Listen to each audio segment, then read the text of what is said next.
Hola amigas y amigos, bienvenidos una vez más a mi canal, aquí a vuestra casa. Hoy voy a hablaros de fanservice, porque me imagino que al igual que yo habréis oído en millones de ocasiones a alguien decir que una película no le gustaba porque había demasiado fanservice. Es decir, mucha gente piensa que si hay mucho fanservice quiere decir que la película es mala. Bueno, pues hoy en el vídeo de hoy vengo a desmontar este mito. Y lo voy a hacer explicándoos mi fórmula secreta que es capaz de predecir cuándo va a funcionar el fanservice y cuándo no. Un algoritmo súper complejo, más valioso que los de TikTok, YouTube, el Pentágono y Mercadona juntos. En realidad lo voy a decir con un gráfico muy sencillo para analizar de manera objetiva, porque a veces creo que funciona, como por ejemplo cuando Miss Marvel va a la Vengacon, o cuando el Capitán América sujeta el Mjolnir en Endgame por primera vez, y cuando no, como cuando en esa misma película hacen el plano durante la batalla en Endgame con todas las heroínas juntas, que eso es un ejemplo, por ejemplo, de fanservice, y que más adelante os voy a explicar por qué. Pero ¿qué es el fanservice? Bueno, básicamente el fanservice es una concesión que se hace dentro de una película que va directa a los fans, un mensaje directo a los fans de la franquicia o la saga que están viendo. Sirve básicamente para generar complicidad y para complacer. Y se puede hacer de mil maneras, desde un pequeño cameo en una película, como los de Stan Lee en Marvel,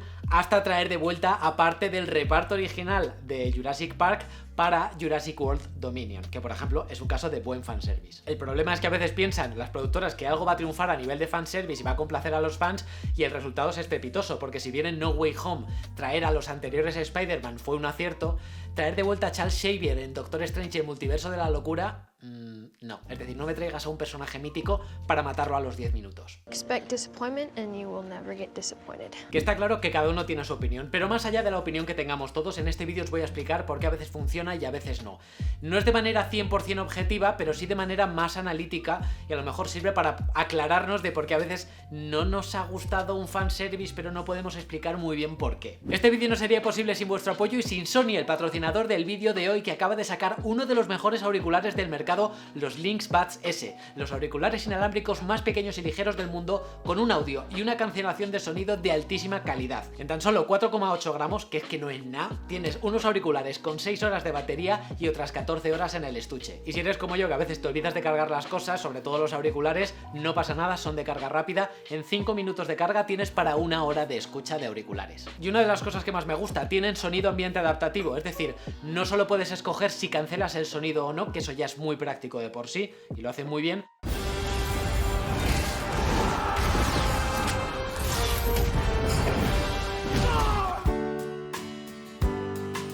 sino que los auriculares aprenden tu comportamiento y lo hacen automáticamente en función de si estás en el gimnasio, en una cafetería, en casa o en una batalla épica.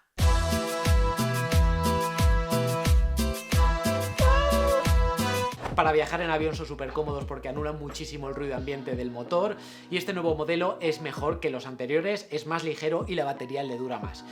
Bueno, y no he dicho lo más obvio de todo, y es que no tienen cable, que cuando tienes gatos que muerden cables es una gran ventaja. El culpable de que tenga todos los cables de la casa mordidos. Pinchando en el link de la descripción no solo encontraréis más información, sino que además estáis apoyando mi contenido y teniendo un audio fantástico. Y ahora sí, vamos a empezar a descubrir la fórmula secreta del fanservice. It's Morbin Time. Las películas más taquilleras de los últimos años son franquicias, sagas y remakes. O sea, para que os hagáis una idea, las películas más taquilleras de la anterior década son Endgame, The Force Awakens, Infinity War, Jurassic World, El Rey León. De hecho, de toda esta lista te tienes que ir hasta el puesto 38, Zootrópolis, para encontrarte una película que sea 100% original. Entonces estas sagas, como ya tienen una base de fans y las productoras quieren agasajar a esa base de fans, una manera de hacerlo perfecta es metiendo fanservice, porque como entenderéis no tiene sentido hacer fanservice de un producto original que no esté franquiciado, sea una saga o no tenga un lore más o menos desarrollado. Por eso es algo que solo se puede aplicar a Marvel, Harry Potter, DC, Fast and Furious, James Bond, Misión Imposible, a franquicias, vaya. Aunque ojo, el fanservice no tiene por qué ser de la propia saga. Stranger Things, por ejemplo, hace un guiño a los fans de las películas de los 80, bueno, a los fans, a la cultura ochentera, con muchísimo fanservice de esta época, desde referencias a películas, música, disfraces de cazafantasmas, un póster de Evil Dead, una referencia a, yo que sé, al Silencio de los Corderos, hay de todo. En cualquier caso, para que haya fanservice tiene que haber algo establecido previamente. El fanservice no solo se hace para agradar a los fans, sino también por temas de marketing, porque genera esa sensación de que es un fenómeno. Y esa sensación básicamente ayuda a llenar salas. porque cuando dices, vaya, es que todo el mundo está hablando de esta película o de esta serie, no me lo puedo perder, tengo que ir al cine, tengo que ir a tal plataforma a verlo. Por ejemplo, en el caso de Stranger Things, tienes que verlo enseguida, te sientes presionado porque todos tus amigos van a estar hablando cuando quedes con ellos, o vas a comerte spoilers en Twitter y no quieres dejar entrar en redes sociales, y todo este fanservice hace que todo se consuma mucho más rápido y se genere una sensación de hype enorme. Y es que el hype está desde que sale el tráiler, por eso el fanservice se mete en los trailers, para que todo el mundo lo comente y antes de que una película o una serie se estrene haya mucho hype entre los fans. Dicho esto, vamos a ver los factores a tener en cuenta para saber objetivamente si el fanservice funciona, si es una mierda o no, hablando claro. Por un lado tenemos la importancia, es decir, que básicamente el fanservice tenga relevancia en la historia. Por otro lado demanda, que la gente tenga ilusión por verlo y los fans realmente quieran ver ese tipo de fanservice. Expectativas, es decir, que lo que me has mostrado en el tráiler no sea clickbait, no sea una estrategia de marketing simplemente para vender, vacía, y que luego en la película efectivamente se cumpla. Por otro lado, sorpresa, que mide el impacto que has metido en ese fanservice. Y por último, ejecución, es decir, que es que a veces el fanservice está bien, pero la película o la manera en la que está metido pues no funciona. Los factores hay que combinarlos de esta manera en esta gráfica. Para que el fanservice funcione, el gráfico tiene que estar lo más equilibrado posible formando un pentágono. No tiene que ser siempre así, porque a veces no hay demanda, pero todo lo demás va bien. Pero sí, cuanto más equilibrado esté, o sea, si está equilibrado, el fanservice va a funcionar al 100%. Esto es como una mesa, ¿no? Puede fallarle una pata, pero no pueden fallarle demasiadas porque entonces la mesa se cae. Vamos a ir hablando factor a factor y voy a poner ejemplos de casos en los que creo que está bien metido y casos en los que no, porque es verdad que hablando a lo mejor un poco en abstracto de esto, no habéis entendido a qué es lo que me refiero, no me he explicado lo suficientemente bien, pero en cuanto ponga ejemplos, yo creo que vais a estar la mayoría de acuerdo conmigo. No obstante, yo no voy a decir que esta fórmula ni es objetiva ni nada, pero sí creo que puede ayudar a ser más o menos imparcial, es decir, que a mí no me guste una película, pero pueda analizar más o menos de manera analítica si el fanservice funciona o no. Empezamos por la importancia. La importancia es que tú metas algo que tenga de verdad relevancia en la trama y el desarrollo de la película o un personaje determinado. Independientemente de si el guión es bueno o malo, el fanservice cuanto más integrado esté, mejor. Por ejemplo, Jurassic World Dominion, un reparto de Jurassic Park, de la película primera, y Jurassic World. Todos los protagonistas de ambas trilogías creo que tienen importancia, de hecho más o menos la misma importancia, cada uno tiene una subtrama y todo acaba uniéndose en la trama principal. Para mí esta película es fanservice perfecto porque han hecho que los protagonistas de la antigua trilogía no sean un pegote y están totalmente integrados. Además, si os fijáis, en esta película es en la película en la que los dinosaurios tienen menos importancia porque hacen enfoque en los personajes y eso hace que ese fanservice de reparto que han hecho en esta película funcione muy bien. Pero ojo, porque el fanservice puede ser algo puntual en un momento de la película y también seguir siendo muy relevante. Voy a poner además un ejemplo de una película que creo que es mala, Animales Fantásticos 2. Una película que a mucha gente no le gusta, pero que tiene un fanservice para mí increíble, para mi gusto, cuando vemos el pasado de Newt Scamander. Vamos a ver, vemos una clase en la que Newt Scamander está estudiando en Hogwarts defensa contra las artes oscuras y la da ni más ni menos que Dumbledore. O sea, nos están dando droga de la buena porque rememora directamente la saga de Harry Potter, más en concreto El prisionero de Azkaban, ¿no? Que es cuando hacen ese tipo de clase con el Bogart. Me estás poniendo a Dumbledore y además me estás dando una clave fundamental para conocer al protagonista de la saga. Es una pincelada en la película que nos ayuda a conectar con el protagonista y bueno, y de hecho en Animales Fantásticos no hemos vuelto a tener escenas de ese tipo en las que conocemos más las capas profundas de Newt Scamander, que ya es muy introvertido tanto como para los personajes que le rodean como para el espectador. Eso para mí es un ejemplo de fanservice perfecto. ¿Y qué ocurre cuando el fanservice es irrelevante? Pues básicamente que depende si nos han hecho creer que es importante o no. Y voy a seguir poniendo un ejemplo dentro de Animales Fantásticos, esta vez con la tercera entrega. En los dos trailers arrancamos con planos de Hogwarts. Vemos que en el primer tráiler hay un plano general de Hogwarts, una snitch, una imagen de Dumbledore mayor, vamos, sobredosis de fanservice de Harry Potter total, en menos de 5 segundos y en el arranque. Encima nos ponían imágenes en el gran salón, incluso vemos la sala de los menesteres, rompiendo como un poco el lore y contradiciéndonos con cosas que ya sabíamos de Harry Potter. Y la pregunta ¿es todo esto relevante en la trama? Para nada. La película apenas transcurre en Hogwarts, las Snitch no tiene absolutamente ninguna importancia, ese jugador de Quidditch que vemos es absolutamente nadie, y si la trama en lugar de transcurrir en Hogwarts hubiera transcurrido en Albacete, hubiera dado exactamente igual, y por supuesto no sale Dumbledore de mayor. Esto es un claro caso de fanservice mal hecho. Y como veis, no me estoy guiando por mis expectativas personales, sino por lo que nos muestran en el tráiler, es decir, es que estás arrancando el tráiler con fanservice que luego no cumples en la película. Siguiente factor a tener en cuenta, expectativas. Bueno, esto es muy fácil de entender, se basa en saber si las distribuidoras nos han hecho clickbait con sus trailers o efectivamente han cumplido con su promesa. Caso de expectativas cumplidas, Endgame. Nos la vendieron como un evento único, difícil de repetir en Marvel, y así fue, y han pasado años y todavía no alcanzamos ni a ver, vamos, ni a vislumbrar en el horizonte cuándo va a volver a ocurrir un evento así dentro del universo de Marvel. Fanservice que podrían haber hecho, por ejemplo, en Infinity War, cuando están en la nave espacial, está Iron Man, Doctor Strange y Spider-Man de camino a Titán, ya que Spider-Man está haciendo referencias a Alien y hace referencias a películas, como por ejemplo cuando Iron Man llama a Thor Lebowski y tal. Coño, si tienes a dos personas que han hecho de Sherlock Holmes en una nave, haz alguna coña de Sherlock Holmes, ¿no? Y de hecho, fijaos, hay una escena eliminada de ese momento de la película en la que Doctor Strange tenía la armadura de Tony Stark, de Iron Man, que eso hubiese sido un fanservice brutal, pero bueno, esa escena pues Marvel no nos quiso complacer. Me he quedado siempre con ganas de verla porque creo que todavía no se ha publicado nunca, pero bueno, a veces ya sabéis que Marvel mete fanservice y a veces estamos deseando que hagan algo de fanservice y no lo hacen. Bueno, ya os digo, muchas veces las expectativas se cumplen, pero en otros casos hacen puro clickbait, como si fueran youtubers. Esto es increíble. Y esta es una de las principales fuentes de decepción por parte de los fans, porque se nos promete algo que luego no se cumple. Y además esto se hace constantemente. Clickbait es hacerte pensar que Finn va a tomar el camino de los Jedi.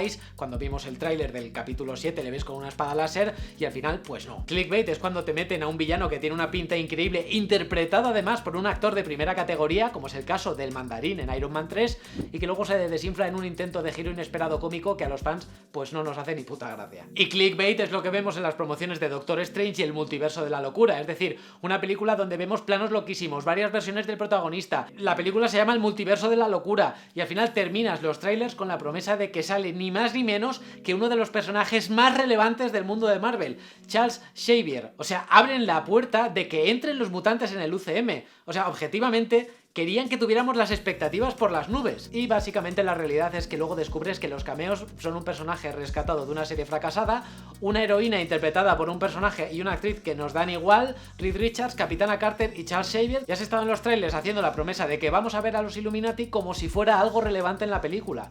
Y es que solo duran 10 minutos. Yo sé que muchos no estáis de acuerdo, pero es que, vamos a ver, si la película no se titulara El multiverso de la locura, pues yo iría al cine con las expectativas más bajas, pero es que al final la única locura que se ha cometido es la de desperdiciar una buena oportunidad de meter mutantes, de meter a actores muy buenos, a personajes muy potentes y no simplemente utilizarlos como un reclamo de marketing vacío. Y ahora vamos a hablar del siguiente factor, los cambios. Hay que tener claro que no hay nadie más conservador que un fan. Y de base, cuantos menos cambios en el fanservice, mejor.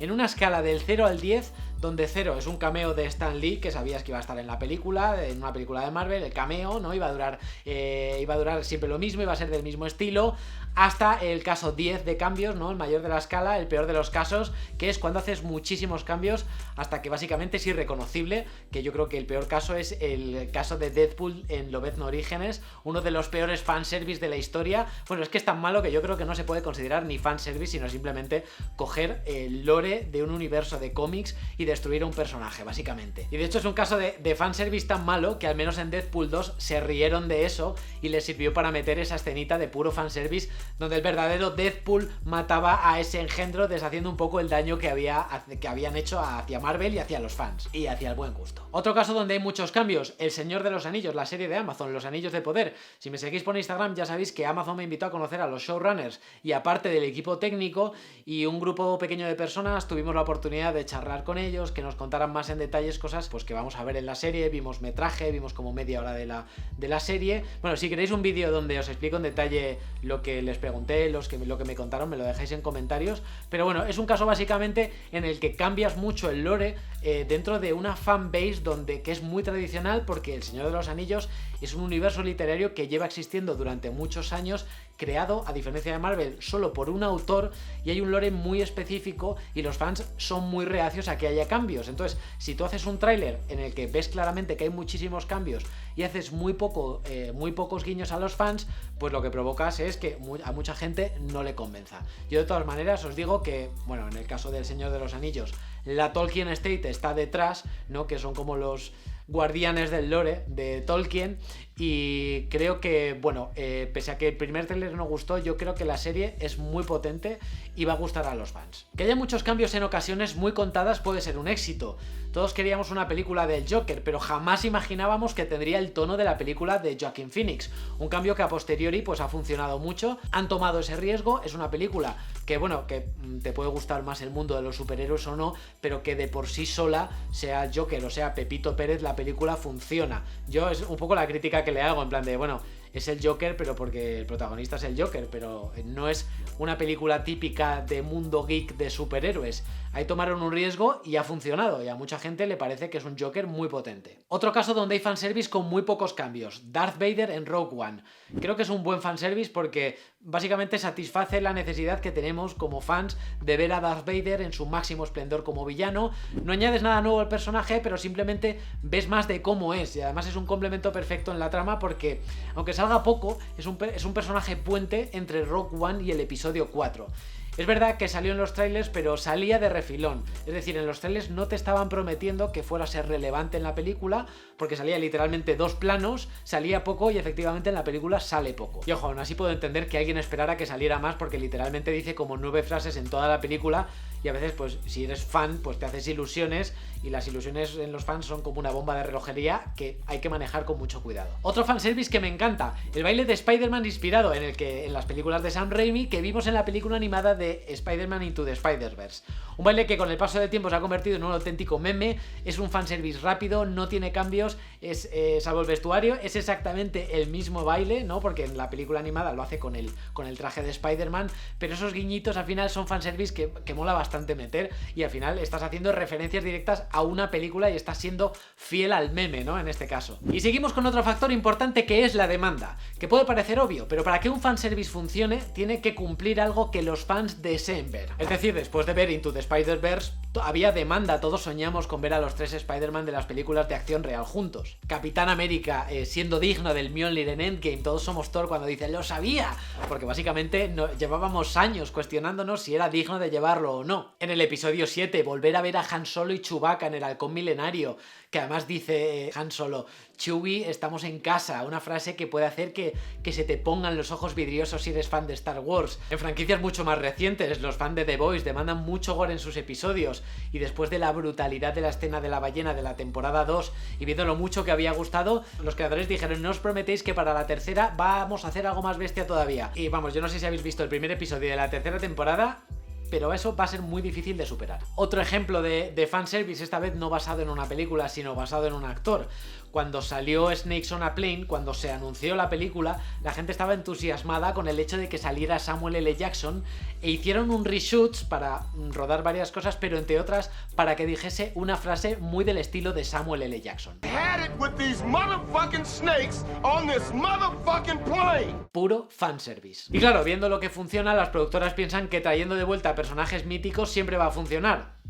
Y no. Para mí el ejemplo perfecto es Palpatine en el episodio 9, es decir, la revelación de que está vivo deshace una muerte súper importante de la antigua trilogía, porque básicamente es la muerte del mayor villano en la antigua trilogía, y te metas una triquiñuela para traerlo de vida para que siga haciendo más de lo mismo básicamente y no aporte nada. Otro ejemplo de fanservice, los cameos de cazafantasmas originales en la película de 2016. Todo el mundo deseaba ver al cast original de cazafantasmas en esa película, pero al final estás metiendo fanservice mal hecho porque básicamente son cameos en los que hacen de personas normales y corrientes, algo que, por cierto, en la última película han sabido cambiar y han rectificado. Otro ejemplo, todas las heroínas de Endgame juntas en un plano durante la batalla. Pues no funciona porque básicamente nadie lo pidió, no eran personajes lo suficientemente legendarios o icónicos en la franquicia, en el UCM, como para que eso emocionara a nadie. Queda metido con calzador. Si me estás diciendo que en ese plano pones a los Avengers originales en un plano igual que cuando estaban en Nueva York, por ejemplo, en el puente, luchando contra los Chitauri, pues ese fanservice hubiera servido porque estás haciendo referencia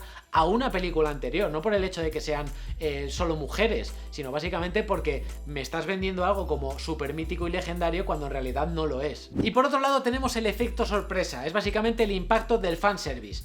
El ejemplo perfecto es No Way Home. Tú habías visto en el tráiler a varios villanos míticos y todo el mundo rezaba porque salieran básicamente los correspondientes Spider-Mans de los villanos que habíamos visto. Pero no lo pusieron en el tráiler y tuvimos que esperar a la película. Es un movimiento de marketing muy arriesgado porque sacándolos en el tráiler tuvieras asegurado más taquilla en el primer fin de semana. Pero el impacto emocional, es decir, el impacto emocional de verlos en el cine por primera vez, sencillamente no tiene precio, porque al no mostrarlos en el tráiler, la primera vez que los ves en el cine, yo me quedé en shock. Yo estaba con Dani Laji de Stream Marvel y estábamos los dos con lágrimas, con los ojos vidriosos, flipando. La película puede gustarte más o menos, pero este fanservice yo creo que va a ser muy difícil de superar durante muchos años. Y el último factor, la ejecución. Muchos quizás no estéis de acuerdo conmigo en esto, pero la serie de Obi-Wan Kenobi me está pareciendo que la ejecución del fanservice no es buena. Todos los parámetros, importancia, demanda, expectativas, sorpresas, más o menos están altos, pero la ejecución no me convence. Esperaba una serie con una calidad cinematográfica que como mínimo, estuviera a la altura del Mandaloriano, pero creo que esta serie está un peldaño por debajo. Estamos hablando de personajes de la saga clásica, o sea, tienes que soltar los cuartos, Disney. Esto tiene que ser como mínimo una película de la leche. Y creo que la ejecución no está a la misma. Además, vemos un Obi-Wan que me parece insultantemente torpe, que no es capaz ni de mantener una mentira 5 minutos, que entiendo que lleve muchos años utilizando la fuerza, pero es que, de verdad, es que chochea el tío. Y además, una de las cosas más importantes es que la banda sonora, entiendo que John Williams no puede hacer la banda sonora, ¿vale? Pero que ni siquiera intentes imitar el estilo de John Williams, que es una parte intrínseca de Obi-Wan y Darth Vader.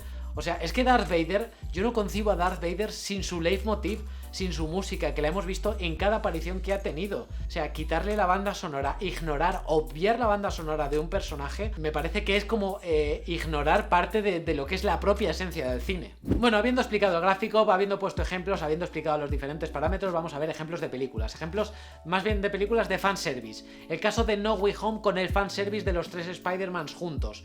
El Pentágono sería muy grande, muy igualado, porque el fanservice es importante para la trama, la demanda era alta, había muchísimas expectativas y el factor sorpresa fue enorme. O sea, no solo fue enorme, fue gigantesco. En Doctor Strange, con el tema de los Illuminati, analizando el fanservice, yo diría que la sorpresa era más o menos alta, la demanda era muy alta, las expectativas estaban por las nubes por el tipo de marketing que nos habían hecho, por los trailers, pero la importancia en la trama se queda un poco floja. Quicksilver en WandaVision, o sea, creo que cuando salió por primera vez a todos nos explotó la cabeza.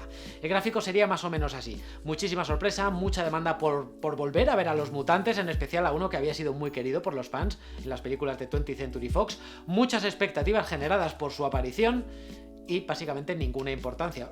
Cero, clickbait puro y duro, básicamente. Jurassic World Dominion, el hecho de que juntes al reparto de la trilogía original con el reparto de la nueva.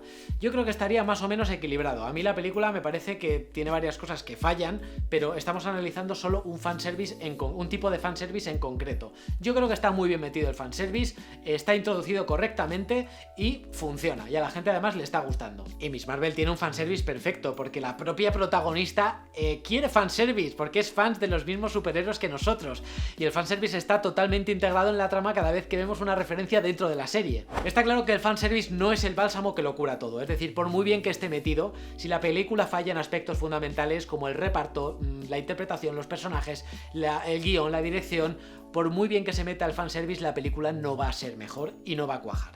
Es el caso del spin-off de Solo, una película en la que simplemente por el mero hecho de sustituir a Harrison Ford en su personaje, que escupe carisma por las 4 esquinas, por todos los costados, y pones a un personaje que francamente no le llega ni a la suela de los zapatos, hace que todo el fanservice que puedas meter en la película dé absolutamente igual. Si el fanservice son pequeños gags, como por ejemplo cuando Iron Man llama a Lebowski a Thor cuando está gordo en Endgame, o pequeños detalles como cuando vemos en Indiana Jones y la calavera de cristal, vemos en un momento dado el arca de la alianza, realmente este gráfico que os he explicado no aplica, porque están pensados para ser referencias puntuales, prácticamente un easter egg. Pero si por el contrario el fanservice es parte importante del planteamiento, y no solo eso, sino que es un reclamo publicitario, entonces sí creo que este gráfico puede ayudar a analizarlo mejor. El fanservice en sí no tiene por qué ser malo, es decir, decir, muchas veces quejarse porque haya mucho fanservice cuando es el principal reclamo publicitario no tiene sentido. Es como decir que en la comunión de tu primo ha sido una mierda porque no había strippers. Pero chico, ¿qué esperabas ver? Lo que sí es el fanservice es una muestra de las productoras de reducir riesgos,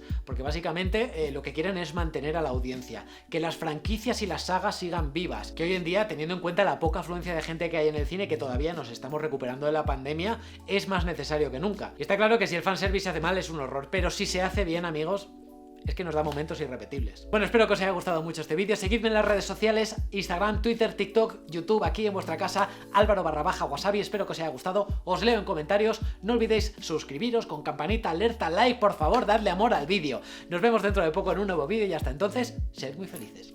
Chao.